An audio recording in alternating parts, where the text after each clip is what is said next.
Bismillah ar-Rahman ar-Rahim. Assalamu alaikum. Welcome to a new lecture of the series Discovering Islam. Today I'm going to talk on the understanding of Riba, understanding prohibition of Riba. I think the clarification is always good to make right at the beginning of each presentation. Whatever is being presented is an opinion, which is an earnest attempt to understand what is mentioned in the Quran, Sunnah, and Hadith. And therefore, there's always room for disagreement. Probably this clarification is even more important on the matter that I'm going to now talk on. What is riba? Is the first thing that I would like to mention my understanding on. You see, the Almighty wants us, Muslims, believers, to help other fellow humans in their time of need. You have extra funds with you, and there are others who are in need of them. The best way is to let them have what you don't need. That's the real spirit. However, at times, if you cannot decide to give your funds away uh, permanently, then you can also arrange for the amount to be given with the condition that it's going to be returned. When you give that loan to help somebody in need, then the Almighty would not allow you to ask for even a penny more than what you've given. Because obviously you've given the amount to help the other person who didn't have enough funds with him to be able to meet her needs. So that's pretty much clear. However, sometimes people also need funds for their businesses. And probably this is what has become more common for the funds to be given as loans. I'll probably talk about it later that loan is or debt is not the right expression for it. There needs to be some clarification about it, uh, which needs to be made. However, if you are giving loan to somebody who is doing business, then you have a right to get something in return if the business is doing well. However, if the business is not earning anything, if the project goes into losses, is in the red, and you still insist that what you have given to the borrowing project, you must get your principal amount in return plus something in addition, knowing full well that the individual or the group of people who have borrowed the amount from you have not been able to earn anything or have been able to earn much less than what you're demanding from them. That again is not acceptable to the Almighty. That is again riba. Now, this is what has been prohibited. Why has it been prohibited? Well, the Almighty mentions himself in verse 279. By the way, the verses on riba, although there are two other verses which are in the Quran relevant to riba, one of them is in Surah Ar-Rum, it's a Meccan surah, and another one is in Surah Al Imran. But the full description and treatment of the Almighty's presentation on riba is to be found in Surah Al-Baqarah towards the end, from verse 275 to verse 281. In verse 279, the Almighty mentions, La tazlimun wa la tuzlamun. Neither are you going to be unfair to others.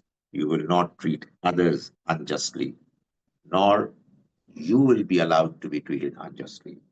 So, in other words, the basic reason why riba has been prohibited is that it is unfair.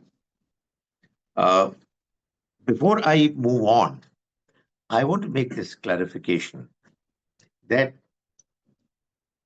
the Quran mentions on four different occasions the purpose and the end goal of the message that the Almighty sent through His last messenger, sallallahu alaihi wasallam.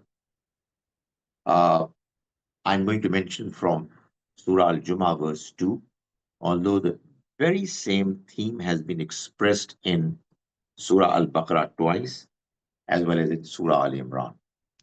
The Almighty mentions that He is the one who sent His messenger amongst the unlettered. وَالَّذِي بَعَثَ فِي الْأُمِّيِّينَ رَسُولًا مِّنْهُمْ يَتْلُو عَلَيْهِمْ آيَاتِهِ وَيُزَكِّيهِمْ وَيُعَلِّمُهُمُ الْكِتَابَ وَالْحِكْمَةَ. He recites before them His verses and He does their tazkiyah, and this happens through the mention, through the teachings of Al-Kitab and Al-Hikmah. Again, there are different perspectives, different understandings of this very important verse. What we understand is that the Almighty has given His religion, which is primarily in two different forms, categories. One part of the Almighty's religion is what is Al-Hikmah, and the other is Al-Kitab. I've already talked about it at length, but I'm just going to mention what the understanding is, that the basis of the Almighty's religion is Al-Hikmah. And it is mentioned in the Quran that it primarily comprises of two components. One is beliefs, and the other is moral, ethical principles. That's the foundation of the Almighty's religious message right from the beginning. However, there are certain questions which we all, despite knowing that we have a morality, a moral person within us, there's certain questions which still remain unanswered. They are kind of complex. There's always going to be a dispute. They are all that controversial, debatable. The Almighty's Sharia, Al-Kitab, actually clarifies some of those questions, gives the Almighty's clear verdict on those questions. That is what Al-Kitab and Al-Sharia is. I'm not going to talk about the examples, but I'm just going to mention the fact that as far as the basic principles of morality regarding the behavior of a believer in the financial economic world is concerned, it has been mentioned in verse 29 of Surah An-Nisa. It has also been mentioned elsewhere. The Almighty mentions a basic principle, La ta'kulu amwalakum bainakum bil batil. Do not eat each other's wealth unjustifiably, in a way that cannot be justified. What does it mean? The Quran does not clarify, because it's already known to us in the design of our nature, in the manner we experience in our societies. It becomes a norm. So clear is the understanding about what is right from what is wrong, morally right from what morally wrong in economic matters, that almost all business schools in the world, they have one full-fledged course subject by the title of business ethics. Normally, it's neither the Bible nor the Quran is taught in that subject, and yet it's a full subject. Because all humans know that there are certain things that are morally desirable in economic matters, and there are certain other things, other behavior ways which are unacceptable. However, there is one particular question which has always remained controversial, which is the question of riba or interest. In other words, the question that is it that if I give you a loan and you're doing business, and I ask you to give me in return a certain predetermined increment with my principal remaining secured, is it okay? No matter whether you are making profits or losses. There are many people who say that it's fine, uh, but there are others who are confused. So the Almighty, true to his promise that besides al-hikmah, is also revealed al-kitab, the Sharia, he says, no, this is not acceptable. So that's the kind of clarity we get through Sharia. So it's the domain of al-kitab that we find that the Almighty has prohibited riba. Now, before I move on to describe some of the other points, let me try to clarify the difference between riba and rent. Uh, Rent, we know, is allowed, except for some people who think that rent too is not allowed. We all know that Muslims have all along believed and understood that while riba is prohibited, the rent is fine.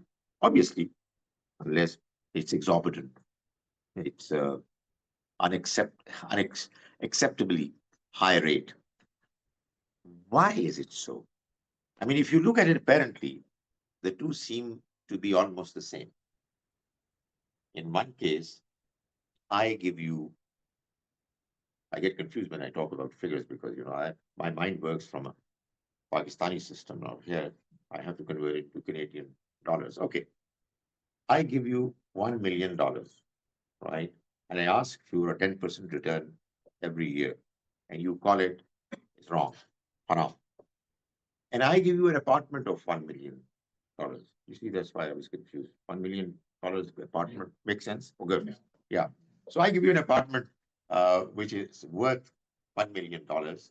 And I say to you that please give me a rent every year, every month, which put together for the total 1 year might turn out to be 10%. This is fine. Why? While one is haram, the other is not. It's important that we understand it.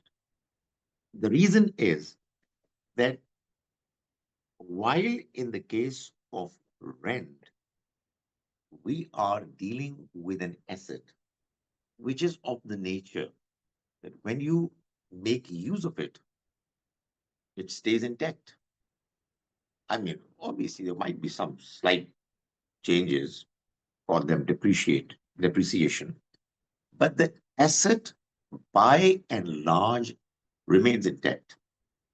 So what I say to you is that you are using my apartment. Please give me something in return. The amount, the value, the rental is going to be decided on the basis of whatever the norms, the rates of the market say. No problems. The day you feel that you are not in a position to pay the rentals anymore, or you can afford to pay even more and you want to shift to another apartment, well, there's nothing, no problem, except for the fact that you may have actually bound yourself by some stipulation in the agreement. However, when the same, did I say $1 million, I give you in the form of funds, an amount, you know what happens? You spend it in your business and it just disappears. The amount disappears. And you have to somehow manage to recreate the amount, which is never certain. You may or may not be able to recreate it. Uh, why? Because I mean, we all know, in business, there are so many different factors that would impact your performance. And you may not be able to do well for no real, fault of yours. You didn't do anything wrong. You tried your best, your intentions were good, and the circumstances were against you. So you run into losses. Now, for me to ask that, you know what, I don't care. I'm not interested in what your circumstances are, sir. Sorry. You got my money. You got my $1 million. So I want 10%. The Almighty says this is callous. This is not acceptable.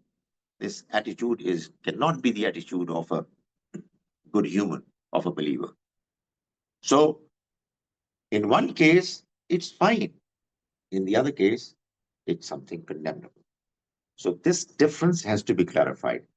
If I give you $1 billion and your business is flourishing, and you say that I gave you 5% or 10% or whatever, no worries. But the moment I realize, and obviously this is something that has to be a part of the contract, I find that you're not doing well. I have no right to demand anything more than my principal amount. And that too, the Quran says you'll have to wait for the borrower to be in a position to be able to pay you back. I can't force you to. Uh, In kana zu usratin or naziratun ila maisara. If the borrower is in difficulties, straitened circumstances, give him time, ila maisara, until his circumstances improve, and then he's able to return. So that's the difference. Now let me go into a little more controversial matter. It is therefore that we believe, quite to the contrary understanding of many of our good fellow brothers and sisters, that therefore there's no problem in hire purchase agreement, which essentially is an agreement that says that the one who has taken the amount is hiring a certain property and purchasing it. It is actually, uh, the mortgage that you take is basically hire and purchase. Okay, you get a loan in the form of an amount, but you can't use that loan for making a trip around the world, or can you? No, the loan is taken for one particular purpose, which is a certain property, which quite often is known, it is specified. And then you shift to that property, you make use of it, and you start paying installments, the same equal installments for a period of whatever, 20 years, 25 years. And the understanding is that while you are making those monthly payments or whatever the duration, some part of what you are paying is going towards the rental. The space that you are using, you're paying rentals. And some part of it, after a certain while, begins to go towards the value, the price of the property. So put together, it's something that we believe has got nothing to do with riba, even though the Western system says that the amount you're paying, apart from the one going towards the value of the property, is interest. You call a goat a sheep by the name of pork, by the name of pig. It's not pig. A goat is a goat and a pig is a pig. By changing the name, you can't change the reality. Let's move on. There is an understanding which is quite often mentioned in the books of Islamic economics, of which I'm a very ordinary student, that talks about another riba. They call it sometimes riba sunnah, sometimes riba al-fadl. So there is an understanding amongst many scholars that there are two types of riba. Riba al-Quran, the riba that we know, and riba sunnah, the riba that you thankfully don't know. What is that? There is a statement in hadith of Sahih Muslim where it is said that the Prophet ﷺ mentioned that if you take gold from somebody, return the same gold to him, the same weight, the same quality, and on spot, yadam bi yadin. At the same time, it is something which is very perplexing. Uh, what does it mean? We don't know. But people have written books after books and have come to various different conclusions. But to be honest, and I was trying to write my own dissertation for PhD, I spent some time to understand what it means. And honestly, I couldn't make any head or tail out of it. And then I came across this very enlightening research which solved the puzzle. You know, we believe that the Quran is the word of the Almighty, fully and completely preserved. And we believe that ahadith, the Sahih ahadith, have been attempted to be recorded in as best a possible way as could be humanly possible. But the fact that there could be errors in them cannot be ruled out. Everybody knows it. Everybody believes it. That is why whenever careful scholars have been stating ahadith, they would always follow it by saying, "Aw kama qala," or whatever the Prophet said. Uh, what I'm stating is actually from within ahadith. If you try to put them together on the same subject, what you find is that in actual fact, the Prophet ﷺ said, when you take gold from somebody as loan, and you give it back, give him the same gold back, the same weight, the same quality. Because if you give anything more or less, that's what riba is. And then it also mentions not just gold, but silver, wheat, barley, dates, and salt. And the problem is solved. And there is a clear mention in Ahadith that, riba only plays a role when there's a time lag.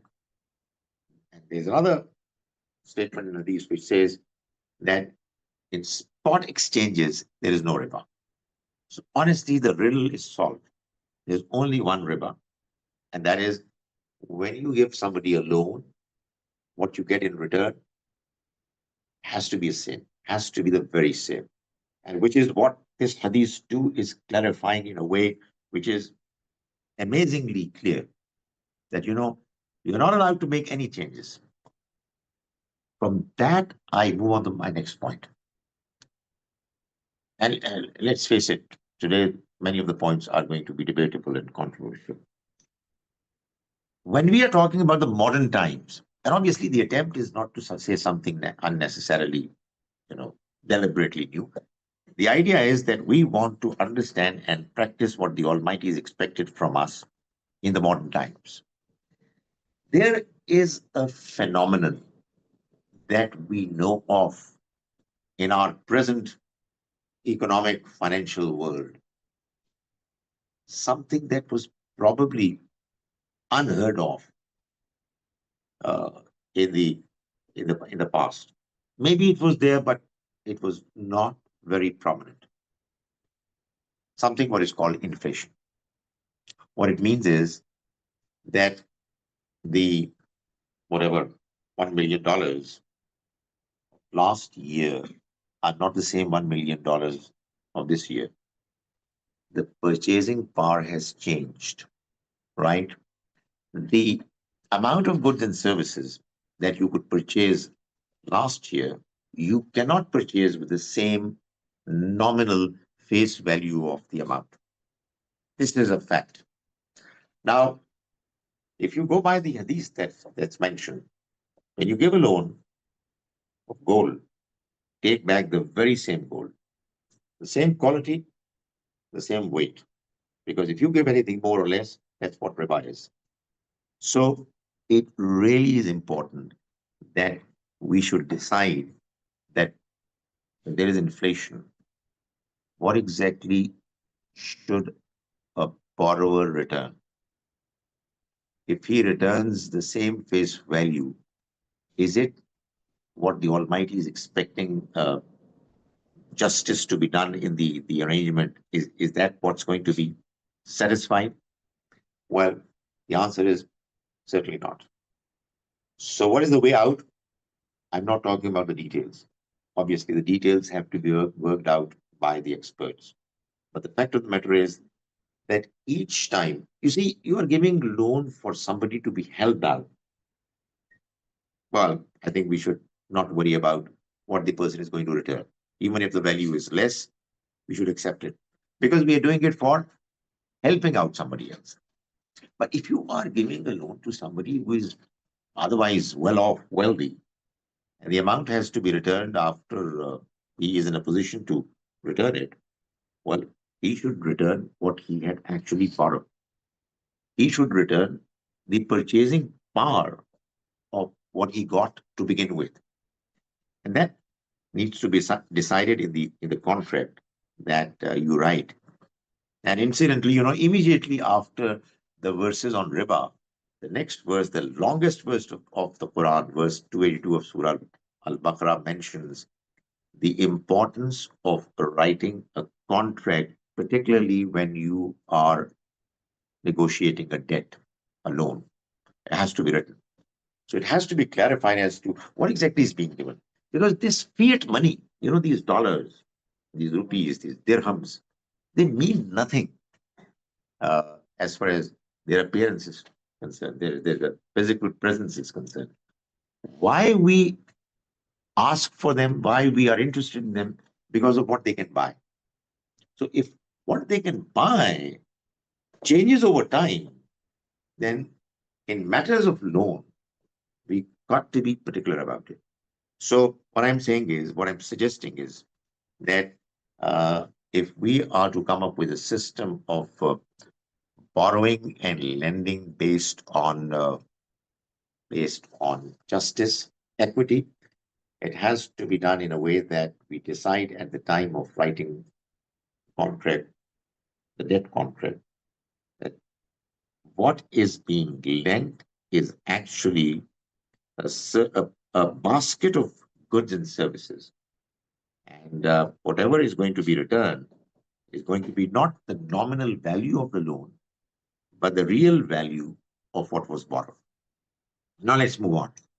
We know that uh, as a consequence of the realization that riba is prohibited in Islam and that the banking system is based on interest, which is what most scholars believe riba is, Muslims came up with a response, which was known as is popularly called Islamic banking. I don't like this title honestly, uh, because Islam is the Almighty's message. Islamic banking may be doing good things and bad things. Why should a bad name be given to the message of the Almighty? And there are certain things which are really controversial. I think something else should be used. Some other word should be used for the time. Maybe riba, free banking, or whatever. Anyway, but that's besides the point. When Islamic banking was introduced, and the first commercial bank that appeared in the market was in 1975, Dubai Islamic Bank, and then thereafter, as we say in Punjabi, it was chal so chal. Things multiplied, proliferated, and it's all over the world.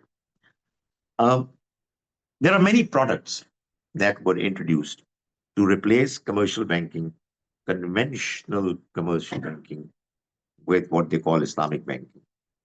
One was Mudaraba, the other was Musharaka, the third was Muraba, and then there was diminishing Musharaka, and there are many others.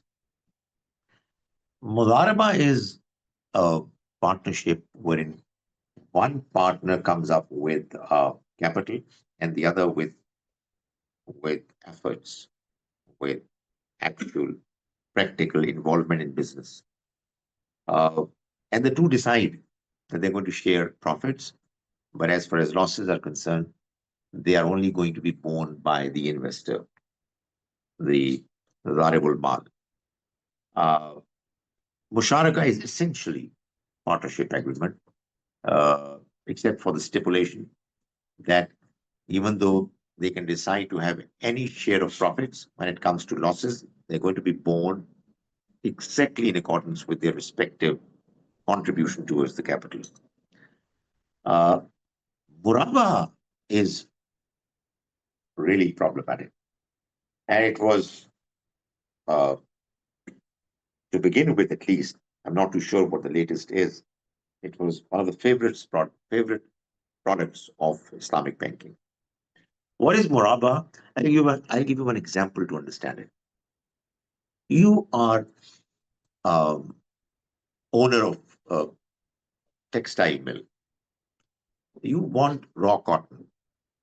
And for that, obviously, you need an amount. Ordinarily, you would go to a commercial bank to ask for loan. But if you go to Islamic bank, they would say that, no, we can't give you loan on interest. What do you want, by the way? Why are you asking for a loan? You want cotton, raw cotton, we give it to you. The bank says, we offer to you the raw cotton that you need for your factory. So the agreement is made. And the bank is going to provide the owner of the factory, the textile mill, with raw cotton. And the understanding is that whatever cotton is worth at the time, we will price it higher because we are providing you with a service. And but we give you the concession that you not return the amount immediately. It will take 6 months or a year. So essentially, what you were able to get through interest-based loan is not interest-based anymore. It has become kosher, but in a way that you're getting raw cotton, the price has been raised, and the payment has been delayed. Honest to God, it's actually the same as was happening in the case of an interest-based loan. The only thing is, the only thing is that the modality has been changed. And what is very interesting is, well, there are different ways of getting it done.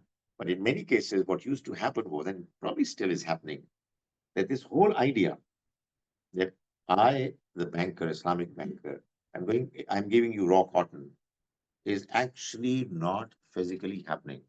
It's just written in the contract. You make your own arrangements, but that's how it is. But they believe that that's wrong. But those who say that we are doing genuine Islamic banking, they actually arrange for the raw cotton to be supplied, and they say that it's fine. What I presented earlier uh, would make it clear that, in my opinion, whether it is done genuinely or not genuinely, it still is riba because raw cotton is a product which is of the nature that, like money, when it is used, it just disappears.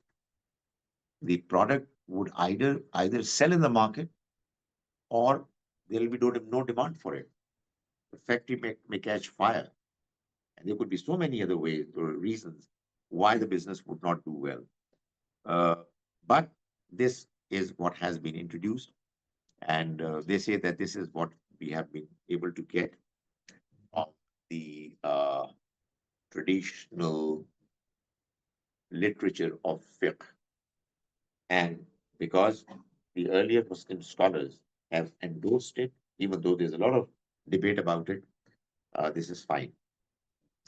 Diminishing musharaka is actually like uh, mortgage. What they say is that if you want to buy a bungalow, uh, again, worth $1 million, break it down into $100,000 each, that is its value. You move into the property, move into the space, and start using it and start paying rentals. If you can afford to buy 10% of it, pay the 10% amount, and then for 90%, you pay rentals, and 10% is yours. And as and when you can afford to buy another 10% of it, you will be the 20% owner, and 80% would belong to the original owner. And gradually, you will be able to become a complete owner through this diminishing musharaka. Honest to God, this is exactly what hire purchase is, but it's done in a different way. Now, what I'm saying is that Although when I wrote my thesis 31 years ago, I had very different ideas, but I'm now very briefly telling you the summarized version of what I understand now. I think banking can be easily transformed into uh, an Islamically acceptable way of dealing with the whole idea. Uh, and I believe, honestly, that riba is one matter that you can explain even to non-Muslims as to why it's haram. Long time ago when I was studying economics at the level of graduation, I remember that there used to be this presentation that economies have four factors of production: uh, capital, labor, entrepreneurs, and what is the fourth one? Capital, labor, entrepreneurs, and property, you know, materials. Yeah. So for capital, for entrepreneurs, the return is profit. For labor, it's wages. For property, it's rent. And for capital, it's interest. So what they say is that these are the four factors which cause things to be produced.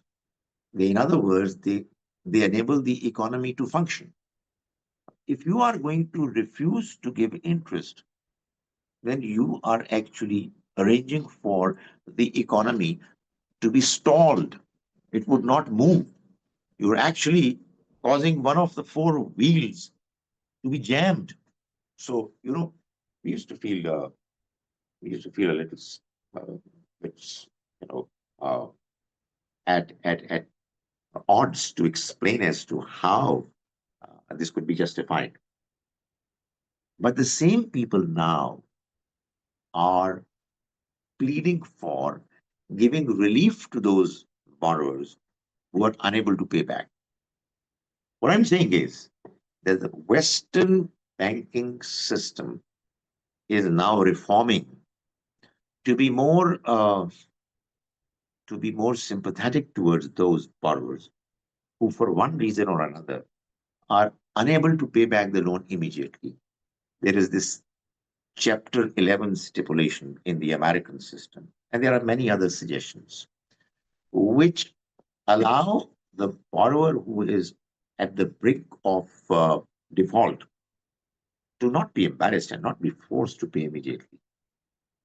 What I'm saying is that is exactly what the Almighty wants and wanted right from the beginning. That if there is a person who is not able to pay back the amount, he has to be treated sympathetically. So now what I'm suggesting is that, uh, you know, quite apart from uh, the mortgage or what I call hire purchase arrangement, we can also have, I don't have any problems with all the other products except for Muraba, which is essentially another way of taking riba based loans. There is no problem in having a principal secured investment that you tell the borrower or the person that who is undertaking business that, okay, here is my amount. I want you to use it in your business. I would like to get returns, certain percentage. You make huge profits, I have no problems. I don't want them. I want just 10% of my capital to be returned to me every year. But if you make lesser profits, then please adjust the returns accordingly. If you run into losses, I will not charge you anything, except that my principal amount is going to remain intact. The traditional Muslim understanding is that the principal amount has also got to be depleted. So they always insist that the replacement of riba is profit and loss sharing. And I'm telling you that there are so many tragic stories of small savers who invested their amounts with businessmen who took their capital uh, through the arrangement of profit and loss sharing. And in the name of losses, the capitals were wiped off. They were deprived of their savings. And these poor people, they thought that what they're doing is Islamic. It's got nothing to do with Islam. These are some opinions of scholars. And that is what is happening to many things that we are doing in Islam. There are opinions of scholars. We respect those opinions, but those opinions can be debated. So, principal secured investment, I'm pleading, is equally acceptable. All you say is, I want my principal back. If you don't make profits, I will not ask for nothing. In principle, I'll get in return. I'll get back as and when you can afford to do it. Finally, I think the biggest problem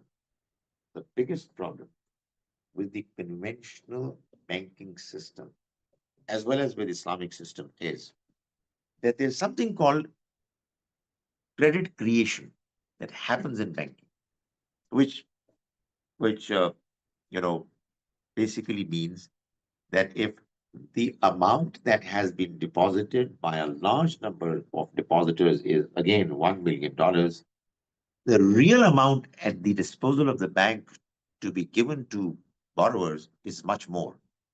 This phenomenon is called the phenomenon of credit creation. Well, it is explained uh, in details, which at the moment, uh, I'm not going to do. But what I'm saying is that according to the principles, Islamic principles of equity in economic matters, it's important that this huge amount of funds that are at the disposal of the banks should not be given to the rich people only, which is what is normally happening now. Things are improving, but they need to be reformed at a far greater pace uh, to enable all talented people, people who can actually come up with good business projects, to also be given, even if they are not rich. Because right now, the principle is that if you have a collateral security, you will be given more loans. In other words, if you are rich, you will be helped to become richer. And poor people, they're all going to chip in with their funds to enable the rich people to become richer. That is one big problem, the biggest problem with the present banking system. Otherwise, the products can actually be modified to make them acceptable, hopefully acceptable in the eyes of the Sharia and in the eyes of the Almighty. أقول قولي هذا وأستغفر الله لي ولكم.